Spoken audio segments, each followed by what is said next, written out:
Halo teman-teman, di video kali ini saya akan membahas mengenai buku yang mungkin akan merubah cara pandang kita terhadap uang.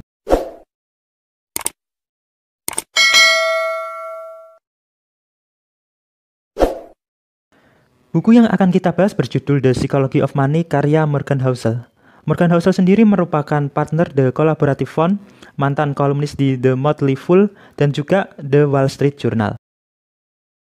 Beberapa prestasi yang pernah diraih diantaranya 2 kali Best in Business Award dari Society of American Business Editor and Writers, pemenang New York Times Sydney Award, dan finalis 2 kali untuk Gerald Loeb Award untuk bisnis terhormat dan juga jurnalisme keuangan. Prestasi-prestasi yang sudah diraihnya saya rasa cukup untuk memberikan kita gambaran tentang pengalaman yang dimiliki Morgan Housel di bidang keuangan.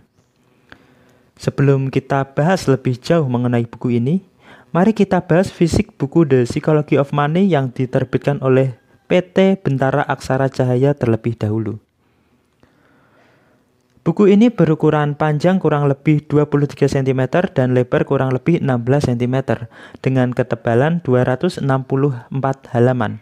Dan di dalamnya kita mendapatkan sebuah pembatas buku yang senada dengan sampulnya. Untuk buku yang saya punya, memiliki sampul softcover berwarna putih dengan tulisan didominasi font berwarna hitam dan warna hijau pada tulisan International Bestseller dan juga Money. Ada juga gambar berbentuk seperti otak di bawah tulisan Money yang sebenarnya itu merupakan kumpulan uang. Pada tulisan telah diterjemahkan ke dalam 26 bahasa dan komentar dari Jason Zweig di bagian bawah dicetak doff seperti sampulnya. Tapi untuk tulisan lain dibuat glossy, dan untuk tulisan The Psychology of Money, gambar uang berbentuk otak dan nama penulis dicetak timbul. Di sisi samping seperti biasa terdapat judul dan nama penulis, sedangkan di bagian sampul belakang terdapat keterangan informasi tentang buku, komentar dari beberapa orang terkenal mengenai buku ini, informasi penerbit dan juga barcode ISBN. Pada bagian barcode tertulis keuangan garis miring pengembangan diri dan juga harga Rp75.000 untuk Pulau Jawa. Di bagian dalam, buku ini menggunakan kertas paperbook berwarna coklat dan tulisan yang dibuat rapi rata kanan kiri dengan font yang menurut saya ukurannya pas, enggak kebesaran dan enggak kekecilan juga. Meskipun buku ini terkesan serius, tapi sejujurnya buku The Psychology of Money ini dibuat enggak terlalu kaku, di mana di bagian bab pengentaran dan daftar isi dicetak dengan warna hitam dengan ikon uang.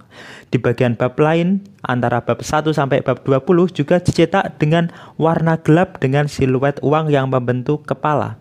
Dan juga pada bagian informasi tambahan yang diletakkan pada siluet berwarna hitam. Bang, buku ini kan dari luar. Bagaimana terjemahannya? Buku ini sendiri diterjemahkan oleh Zia Ansor. Menurut saya terjemahannya cukup baik. Memang belum sempurna, namun cukup mudah untuk dipahami dan tidak sampai membuat saya ngantuk saat membacanya. Memangnya buku ini membahas tentang apa? Sesuai judulnya, The Psychology of Money, buku ini membahas tentang hubungan antara psikologi yang dapat mempengaruhi cara pandang seseorang terhadap keuangan.